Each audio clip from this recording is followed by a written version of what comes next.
Welcome back to Proxy, everybody, and today we are going to be talking about a new Eldar detachment, the Swordwind detachment. So some of you might be thinking, well, Proxy Hammer, I haven't heard of this new detachment. Where can I find it?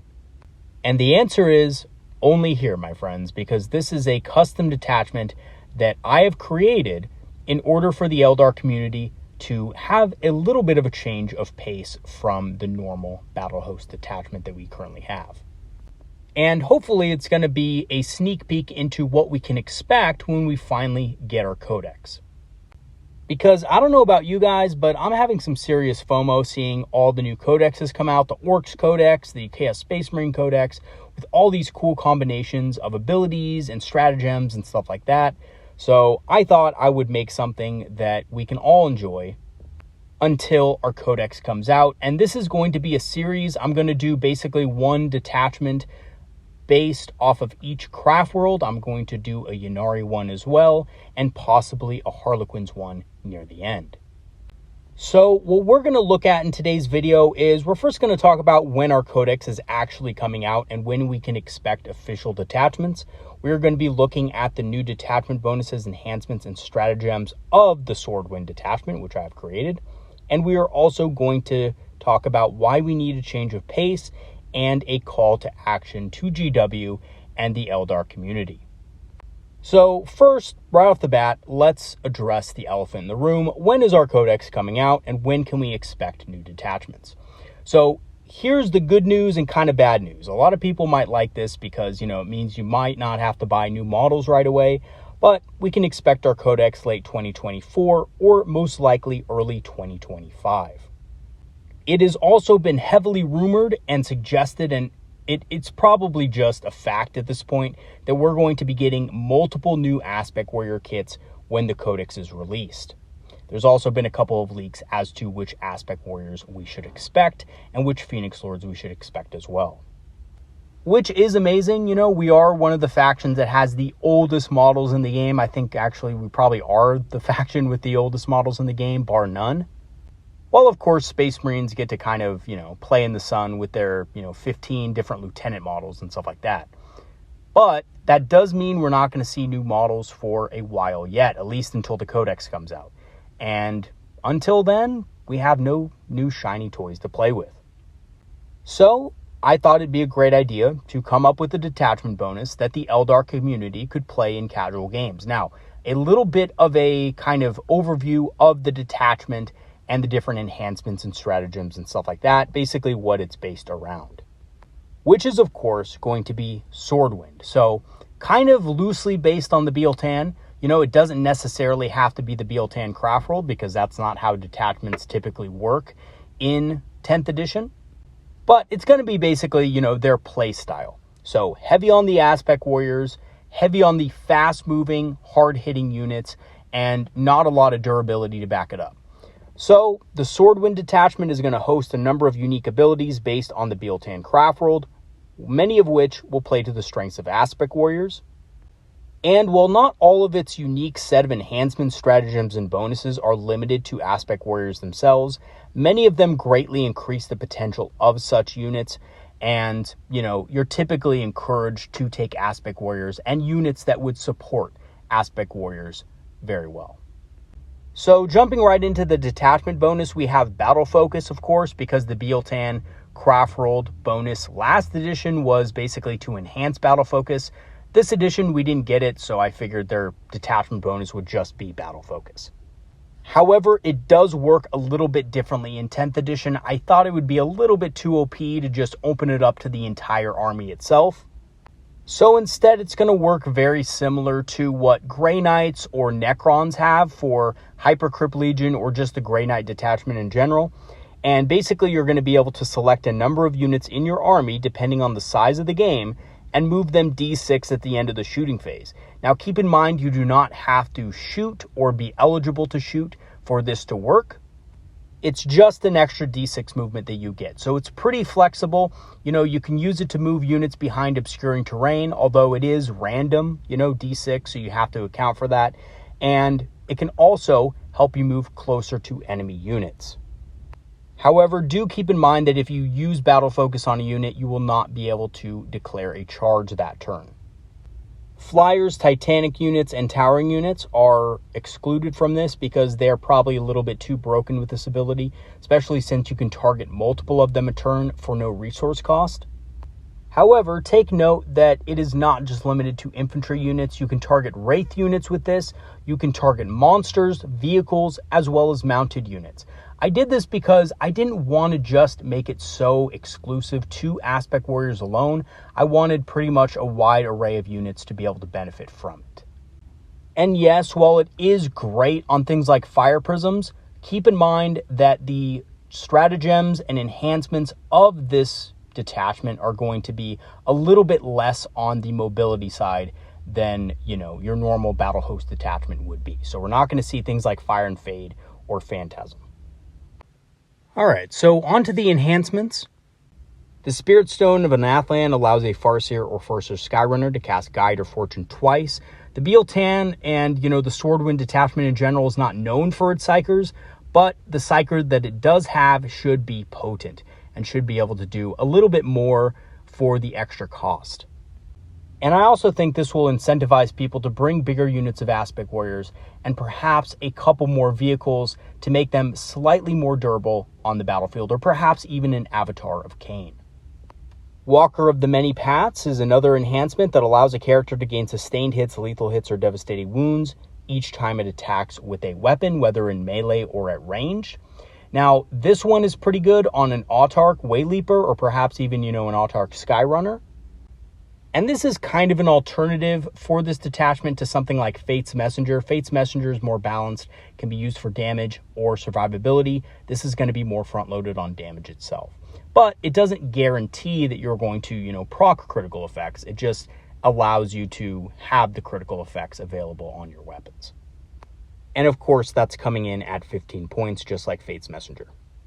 Falcon Swiftness gives the bearer's unit an automatic 6-inch battle focus move. So this seems really OP at first until you realize that the autarchs and the characters in this detachment can only join the units that they can currently join. So I know a lot of you will be disappointed in this, but this is, kind of in, the spirit of fairness and the spirit of what the index already has. I decided to kind of not allow autarchs and, farseers to kind of join whatever they want. And that's not to say that I don't want that to happen when the codex comes out, but I think some things might need to be rebalanced accordingly. However, this is very good for some of the supporting units that would normally support Aspect Warriors. Things like Guardian Defenders being able to sit on a home objective, move forward, shoot their weapons, and then battle focus back onto that home objective. Or perhaps a unit of Storm Guardians advancing quickly up the field with an advance roll on top of a battle focus move. Yes, they can't assault afterward, but, that's a lot of movement. And, if you're taking a character with them and investing those points, it should definitely be worth something. So, another ability that is going to really help those support units support their Aspect Warriors accordingly. And because Falcon Swiftness is very powerful, that is going to be 20 points. Natural Leader is the next one that is also going to be 20 points. And basically, this is kind of like what it was in 9th edition. The model picks an enemy unit within 18, and all Eldar units in your army get +1 to hit against it. It's kind of like the hit version of Doom, if you will. You do need line of sight for it, but it's a really good damage multiplier, and I think it fits well with this detachment. So moving on to the stratagems, they are very interesting. The first one is called the Phoenix Reborn. Gives your Phoenix Lords a 50% chance of resurrecting once per game. So you can target each Phoenix Lord you have in your army once with this ability. It is 1 command point, and basically when your Phoenix Lord is destroyed, you roll a d6. On a 4+, the Phoenix Lord gets back up at the end of the phase. Now, keep in mind, though, this does seem at its face very OP, but it is just a 4+. You could very easily miss that and just kind of waste your command points on it. But I feel like this really incentivizes the use of multiple Phoenix Lords in this army, which fits really well with the Swordwind theme. Next up, we have Ambush of Blades. It also costs 1 CP, and it basically just gives you an additional AP in combat, allows your Aspect Warriors and other combat units to hit a little bit harder. And as you will see, a lot of the stratagems in this enhancement are combat oriented, so you can get a little bit more use out of your Shining Spears, your Howling Banshees, and of course your Striking Scorpions. Then we do have Wrath of the Shrines. This is 2 CP, so it's a little bit steep on the CP side, but it allows an aspect unit to ignore wound and damage modifiers. This is going to be extremely powerful on units that normally struggle to wound. Things like Howling Banshees or perhaps even Fire Dragons, right? If Fire Dragons are going against something that has a -1 to wound, and is very tough, they're going to be wounding on 6s, which is not great even with the rerolls of the Falcon. So you have this in your back pocket to make sure you can crack those hard targets. Lastly, we have Lightning Attacks, which allows the unit to make a 6-inch consolidation move instead of the normal 3. This will keep your assault units on the offensive and keep your opponent on the back foot, which is exactly what this army wants to do. And this is especially powerful on units with Fights First. You do have to target an infantry or mounted unit though, so unfortunately for you guys, no Avatar of Cain, which personally I thought would be a little bit over the top if we allowed the Avatar to consolidate 6 inches after already getting +1 to charges and advance rolls, and then, on top of that, you can consolidate 6. Pretty insane. So only infantry or mounted units, but it's still great for aspect warriors, and it still keeps your enemy on the back foot. But wait, there's more. Relics of the Shrines gives an Exarch's ranged or melee weapons +2 attacks and devastating wounds. So, really umps up the Exarchs. Again, this is an aspect-centric detachment, so we really want to give power back to the Exarchs, and this is one of the ways to do it. A lot of people at the beginning of the edition were kind of complaining that Exarchs looked really weak, and yes, you're correct, they do. They're much weaker than before, and I think this stratagem kind of makes up for that a little bit. This is also really cool for units like Dire Vengers and Warp Spiders, whose Exarchs have 2 ranged weapons, right? You have the dual Shuriken Catapults, and you also have the dual Death Spinners, because the +2 attacks applies to both weapons. And on top of that, you are going to be getting devastating wounds. So yeah, the Warp Spiders already have it, that is true, but they are getting +4 attacks that auto-hit, which is pretty damn strong, and probably definitely in some cases worth the extra CP. But of course, the crafty autarchs among you might have noticed that this is even better on certain units like Fire Dragons or Shining Spears, where the Exarchs have multiple weapons or very powerful weapons. So 3 shots with a Fire Pike and devastating wounds? Yes, please. Or perhaps, if you're close enough, 3 shots with a Star Lance and up to 5 shots with a Shuriken Cannon, or maybe even 6 shots with the Twin Shuriken Catapult. And of course, when you add devastating wounds on the Exarch, it becomes very clear that Shining Spears are going to be a real threat, not only at range, but in close combat. This is a 1 CP ability, but it has the potential to be very powerful. Lastly, Cain's Vengeance allows a unit to fight on death with some restrictions. It is CP2, so you are going to have to spend a pretty penny on it, but in certain situations, it can be very clutch and even game-winning if you have a unit that can fight on death. Especially, again, if it's a big unit of aspect warriors, right? Now, there are some restrictions to this. Wraith constructs, of course, cannot be targeted, nor can vehicles or monsters. Again, I just think that would be way too overpowered if you're able to fight on death with anything in the army. So it has to be a mounted or infantry unit. It can't be a vehicle, monster, or wraith construct. But having said that, that can still be extremely strong. It can be very good for trading or defending an objective. If your opponent charges a unit of striking scorpions, for example, with something small but hard hitting, you at least know that your striking scorpions can fight on death and probably kill whatever hit them back. Which, as a lot of you guys know, can be extremely powerful in the right situations. All right, so we've kind of gone over that. Now, I will say these rules will be available on the Discord. I'm going to post them in a document later today so that anybody joining the Discord via the Patreon free trials will have immediate access to the rules for no cost to them. It's going to be completely free. And again, the Patreon free trial is 100% free. There's no obligation to donate whatsoever. So you can go ahead and join that. I will leave the link as always in the description below. And for those of you who are actually thinking about trying out this detachment in, casual narrative or just fun games with your friends, I highly recommend it. I know it's not official GW rules, but these are balanced. I took great care to make sure nothing was too over the top or OP. and that for the most part, it stayed true to the Swordwind itself, you know, a very aspect warrior dominant army.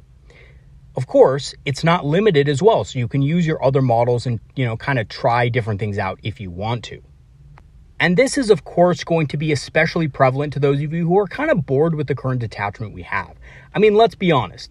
The unparalleled mastery bonus is no doubt very powerful, but it's boring. It's, you know, just rerolls at the end of the day. It's not intuitive at all. It's just your unit gets some rerolls. That's it. Very strong. I'm not complaining about it from a competitive standpoint. It's obviously one of the best detachments in the entire game as far as, you know, usability, but it is very boring. And anyone looking for a change in pace in casual games should check this detachment out. And like always, as I said before, everything I make with the intention of being played on the board is designed with balance in mind. So it won't give you an unfair advantage against most other armies. Unless, of course, you're going up against something like AdMech, in which case, you know, basically every other detachment in the game is going to have an unfair advantage. So, you know, keep that in mind. All right, everybody, that is going to be it for today's video. Let me know what you think about this in the comment section below. I really want to know your thoughts on it. You know, maybe some suggested changes. It is going to go up like this officially on the Discord. But depending on player feedback, I might have a few changes down the road when you guys actually get some playtime in with it.